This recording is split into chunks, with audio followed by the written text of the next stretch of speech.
उत्तराध्यान सूत्र का 9वां अध्याय नवमं नमी पवज्जा अध्ययनम चयून देवलोकाओ उवलो मनुसम्मी लोकमी उव संत मोहनी जो सरई पौरणीयम जायीं सरितु भयवं सह सम्बुधो अनुतरधं मे पुतं ठवेतु रज्जे अभिनिखमैन मिराया सो देवलोकसरिसे अन्ते उर्वर गौवर भोए भुञ्जितु न मीराया बुद्धे भोगे परिचयै मिहिलं सपुरं नवयं बलमोरहं च पर्यणं सौवं चिचाभिनिघन्तो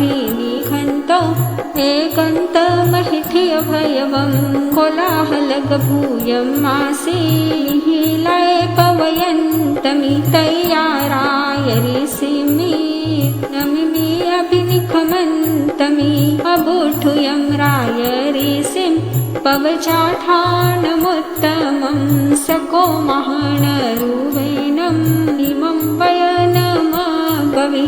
किन्नु भो अजमिहिलाये कोलाहलकसंकुला सुवन्ति दरुणा सद्दा पासाय सुगिहे सुययमिठं निसामिता हेउकर्णचोयो तवो नमीराय ऋषि देविन्दं नमगवि मिहिलाय चैये वच्चे यच्छाये मनोरमे पत्तपुप्फलो वये बहूनं बहुगुणेशया वायेन हरिमाणं मे चेयं मे मनोरमे दुहिया असरणा अत्ता एकन्दन्ति भोखगा एयमिठं निसामिता हेउकर्णचोयो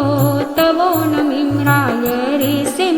देविन्दो नमगवि एषगीयवाऊय एयं भजयि मन्दिरं भयवम् अन्तेउरं तेनं कीसनं नवपेखः एयमिठं निसामिता हेउकर्णचोयो तवो नमीराय ऋषि देविन्दं नमगवि सुहं वसामो जीवामो जैसीमो नथि किञ्चनं मिहिलाय दजमानीये न मे दजये किञ्चनं चत्तबुद्धकलत्तस निवावरसभिखुनो पीयं न विजयि किञ्चि अपीयं न विजयि बहुं खुमुनिनो भदं अनकारसभिखुनो सौवो विपमुखस एकन्तमनुपसौ एयमिठं निसामिता हेउकर्णचोयो तवो नमिम्राय ऋषिं देविन्दो नमगवि आगारं करयितानं गोपुरटलगानिय कुसुलगसयघियो तवो गच्छसि खतिया एयमिठं निसामिता हेउकर्णचोयो तवो नमीराय ऋषि देविन्दं नमगवि सद्धं नगरं कीचा तव सवरमङ्गलं खन्तिन्यूनभागारम् ईकुतं दुपधंसयं धनुं परगमं किचा जीवं च वीर्यं सया धियं च केयनं किचा सचेन बलिमन्धये दवनाराय जुतेन भितुन कमकञ्चुयं मुनिविगय सङ्गामो भवाओ परिमुचये एयमिठं निसामिता हेउकर्णचोयो तवो नमिम्राय ऋषिं देविन्दो नमगवि पासाय करयितानं वर्धमानगिहानि वालगपुय्याय तवो गच्छसि खतिया एयमिठं निसामिता हेउकर्णचोयो तवो नमीराय देवीन्दमिनमाभवी संशयं खलु सोपुनैः चोमके कुनैः घरं जथैव गन्तुमिच्छेजा तथ कुवे च सासयम् अयमित्थं निसामिता हेउकरण चोयो तवो नमिम्राय ऋषि देविन्दोय नमाभवी आमोसेलो महारेय कंठी फेयत करे नगर सखे मकाऊनम तवो गच्छसि खतिया एयमिठं निसामिता हेउकरण चोयो तवो नमिराय ऋषि देविन्दमिनमाभवी असैन्तु मनुष्यैः मिच्छादण्डो पौञ्चैः अकारिणथ गच्छन्ति मुच्चैः करो जनो एयमिठं निसामिता हेउकरण चोयो तवो नमिम्राय ऋषिं देविन्दोय नमाभवी जेखेयि पथिवा तुच्छं नानमन्ति नराहि वा वसते ठावयिताणं तवो गच्छसि खतिया एयमिठं निसामिता हेउकरण चोयो तवो नमिराय ऋषि देविन्दमिनमाभवी जो सहसं सहसाणं रङ्गामे दुचे जिने एगं जिने ज अपाणं एससे परमो जओ अपाणमेव जुच्छायि किं ते जुछे न बन्छो अपाणमेव अपाणं जीनिता सुहमे है पञ्चेन्द्रियाणि कोऽहं मानं वयं तहेवलोहं च दुच्चयं चैव अपाणं सर्वमपि जिये जियम् एयमिठं निसामिता हेउकरण चोयो तवो नमिम्राय ऋषिं देविन्दोय नमाभवी जयिता विउले जन्ये होयिता समनमाहणे तचा भुचाय जिठाय तवो गच्छसि खतिया एयमिठं निसामिता हेउकरण चोयो तवो नमिराय ऋषि देविन्दमिनमाभवी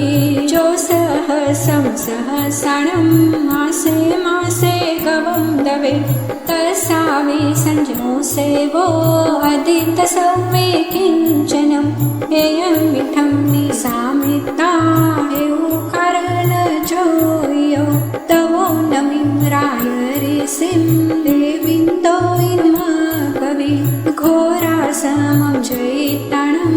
वनं पथेसि आसमम् इहेव पुसरहो हवाहि मन्याहि वा एयमिठं निसामिता हेउकरण चोयो तवो नमिराय ऋषि देविन्दमिनमाभवी मासे मासे उजो बाले कुसङ्गेन तु भुञ्जे न सोऽसूयखाय धम्मस कलम् अघायि सोदसिम् एयमिठं निसामिता